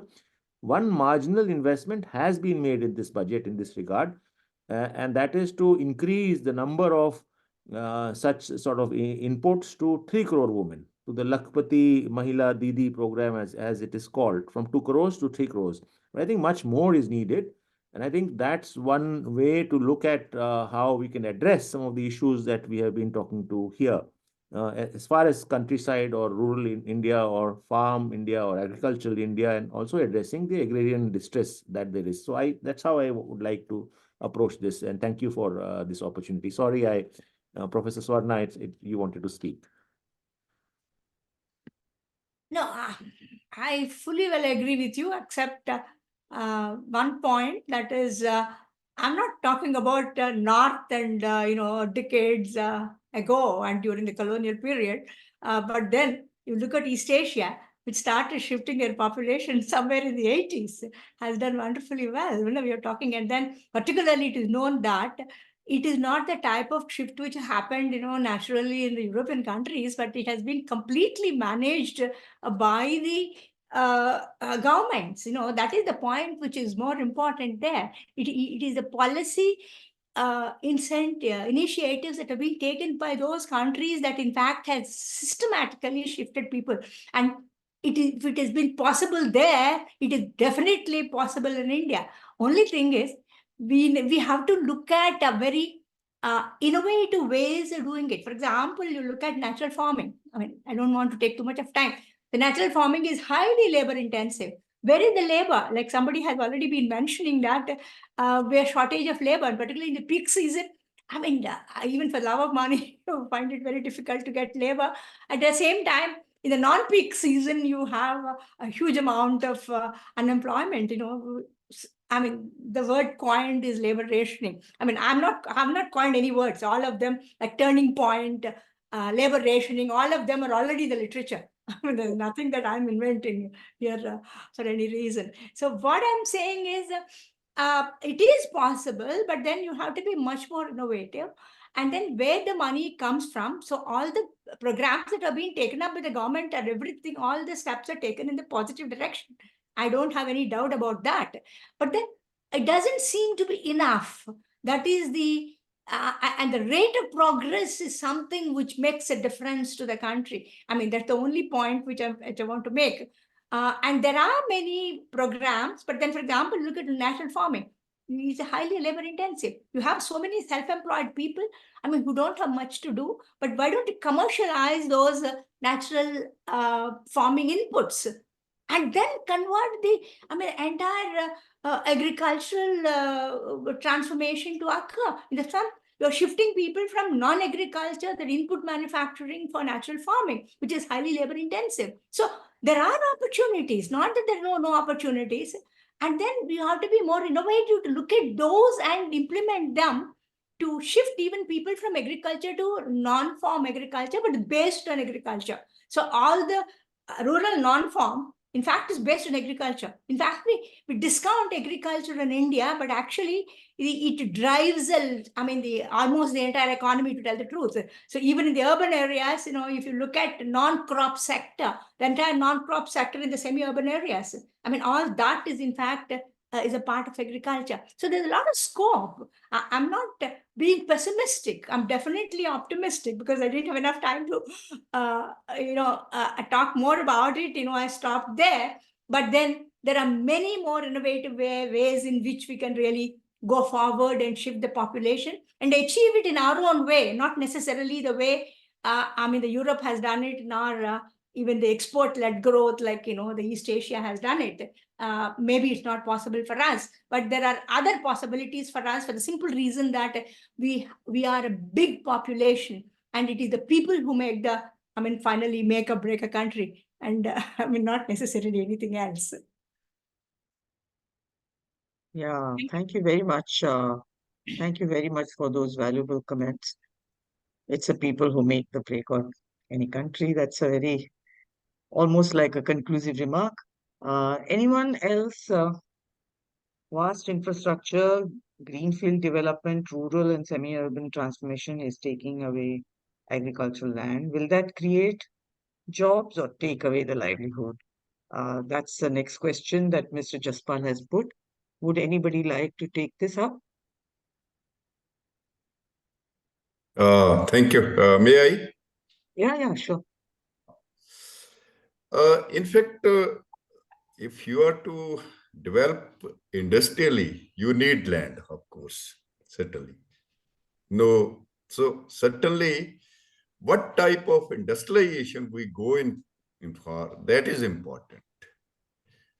Whether we go in for capital-intensive industrialization or labor-intensive industrialization or somewhere mixed in between, that will determine whether it will generate jobs, the number we required or not. Secondly, still, will it empower the rural population, rural workforce to be employable in those days, in those newly coming enterprises and all that. That is another issue. So it is very, very difficult whether this infrastructure, how this will generate jobs, what type of jobs it will generate, for whom it will generate a job. I think there is not much data or information available, at least in my knowledge, in India. So it's very difficult. But one thing is there, that with land would have to be acquired to industrialize the country or to develop the non-farm sector. But how to have balance between the employment generation and land acquisition. And one more, Mr. Chachra, I really appreciate your intervention that, of course, the kind of historical opportunity which the industrial revolution had to transform, to transit workforce from agriculture to non-agriculture sector is not available at the moment to India, and India must have its own customized model. If we cannot push all the 45% workforce, means very big number. We cannot push them out from agriculture to non-agriculture sector at the moment, and we are not ripe yet to create employment for them. Thank you. Yeah, so Professor Sandhya Iyer, you have a point to make, I guess. Yeah. If you may give me the liberty, I have 3 quick points to make.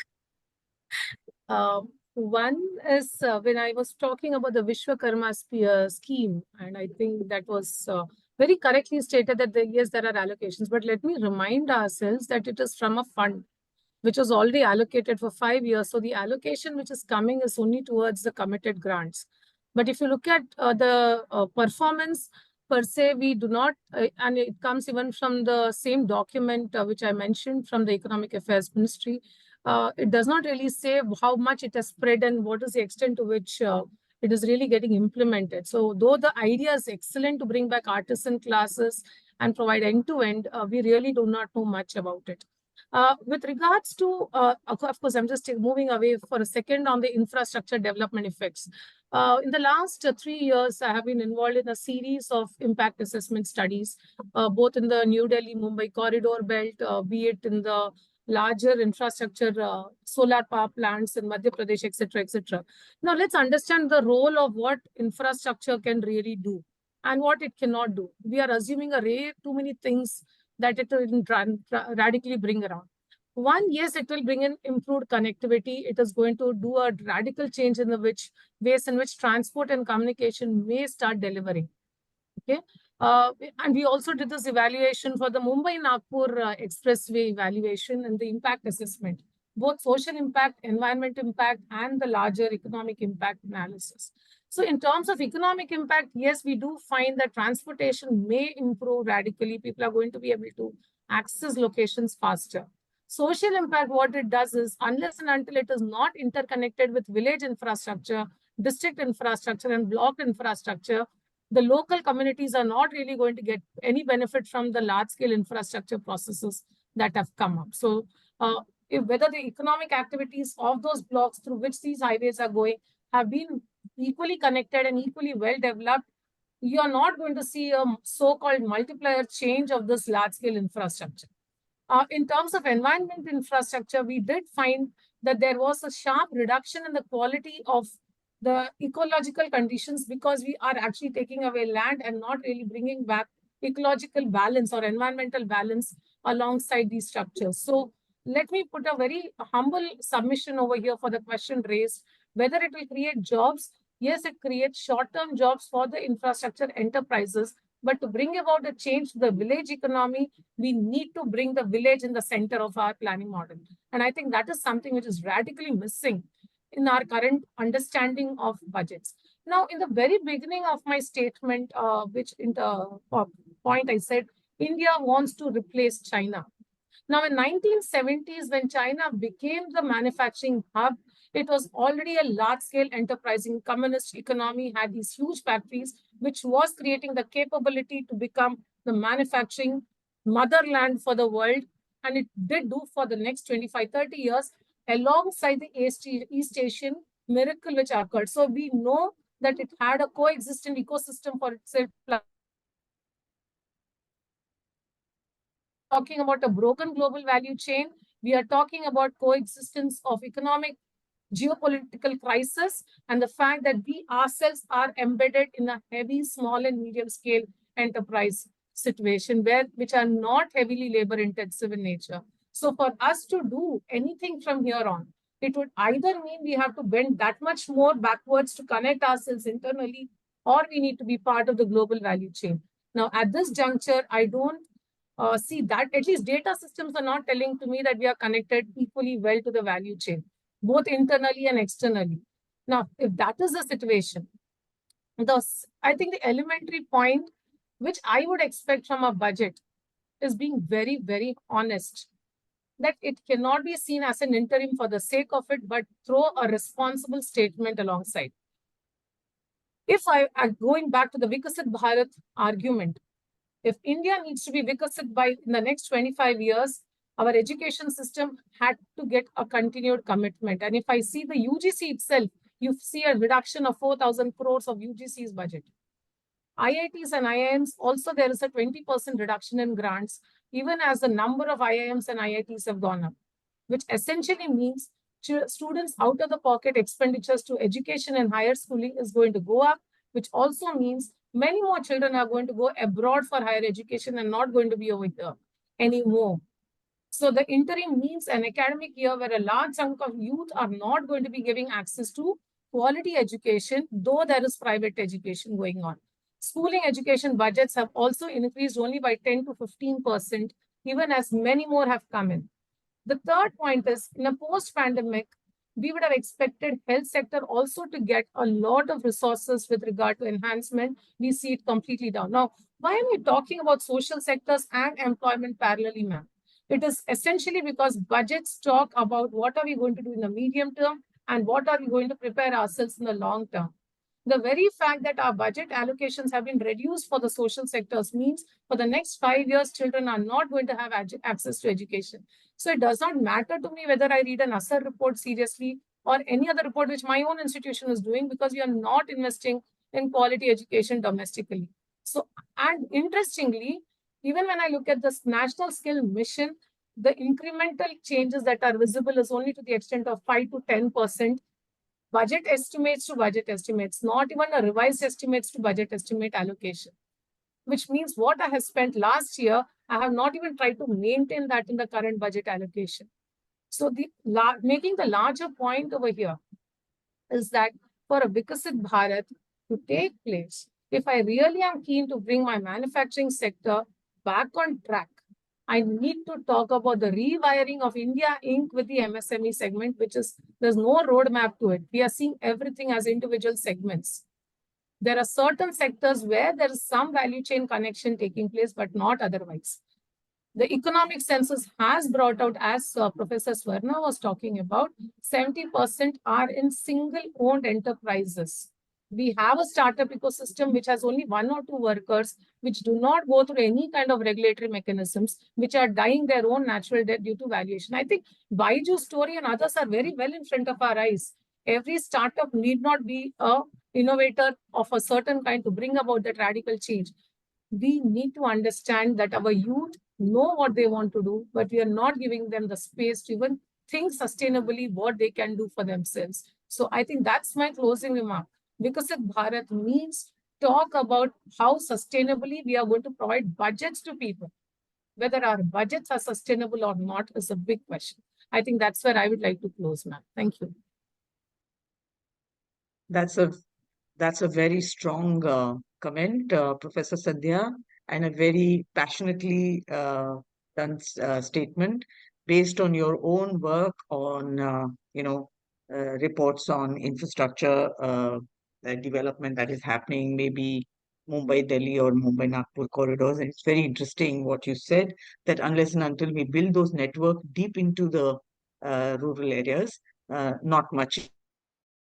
You also touched upon the education and the quality of education. And many in this discussion have spoken about multiplier. Even I spoke about it. Okay, at the typical Keynesian multiplier where you first invest and then it is carried forward through consumption expenditure. I think Professor Ghuman also mentioned this, that unless it gets carried forward through an increase in consumption, which means there is a need to increase employment. So the connect between investment and increase in consumption is through the jobs. So if the jobs don't get created, then the effect of investment, a rise in investment gets clogged. So we can probably only announce an increase in investment, but it will not actually roll out on increase in income and increase in unless and until there is an increase in employment. So even once again, going back to my reference to the interview that I saw of Mr. Mahendra, who said that he visualizes a dip of 5% in the tractor sales in the next quarter of this year, which means that, consumption is not supporting the demand of either the industrial products or even the farm products. And if our children are going to look at foreign education and going abroad, then it also means, in terms of multiplier, it also means that our multiplier might get exported, and we may not have enough to do in our own soil. So yeah, so we need jobs, and at the same time, we had Professor Rathore who brought out very optimistic arrays, multiple arrays of where the jobs might come from. We can hope that hope is always a good thing to rely on. And anyone else wants to make a final statement, Mr. Chachra, or otherwise, we can probably wish our economy the very best and keep doing good work that we are doing. Yeah, go ahead, sir. Go ahead, sir. Please unmute yourself, sir. not a final statement, but just one information I want to share from Punjab.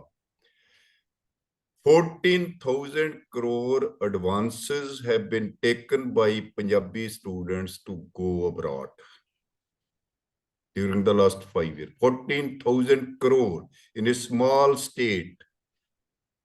This is just education loan from the institutional education loan. Exactly. And then you can talk about the selling of assets, particularly land and others.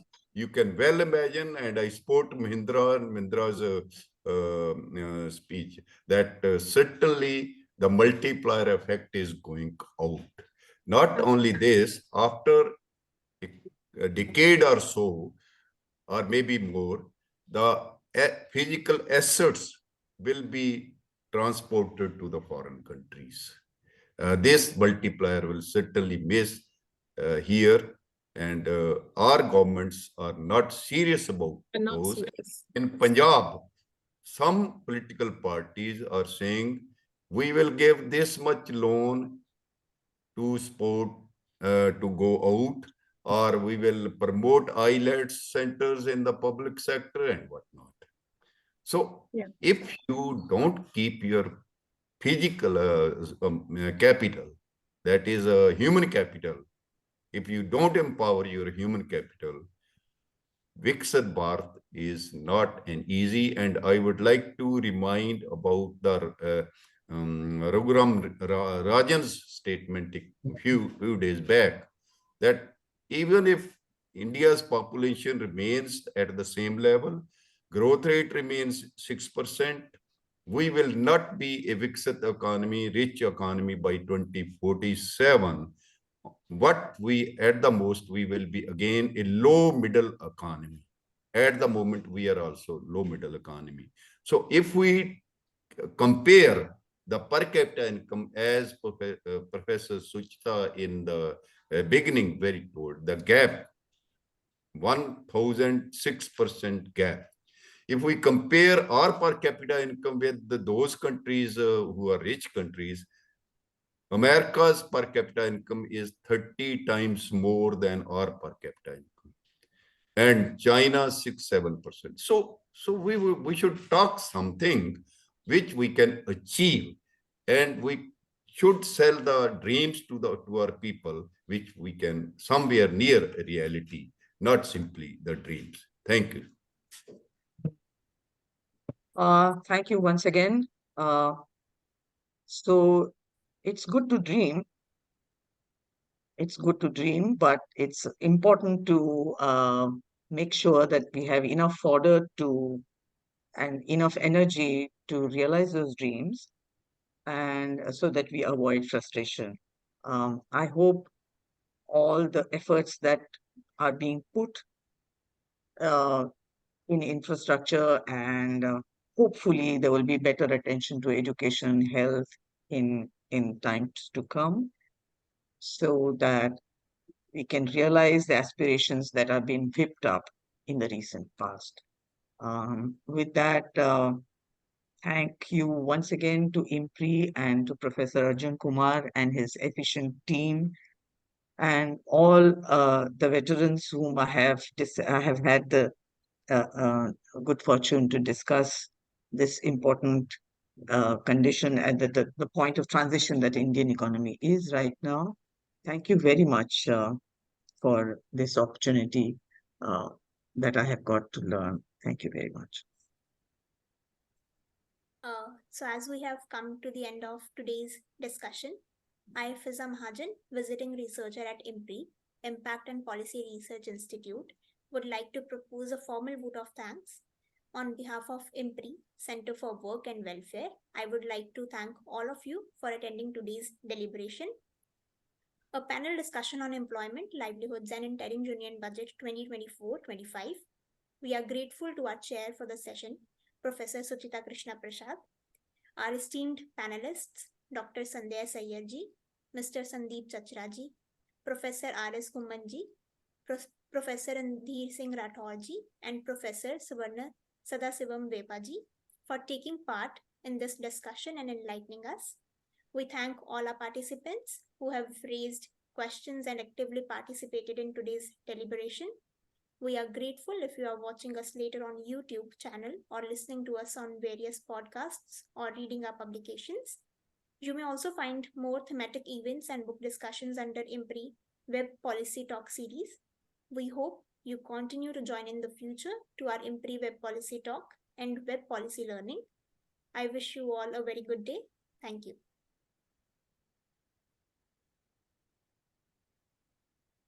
Thank you so much.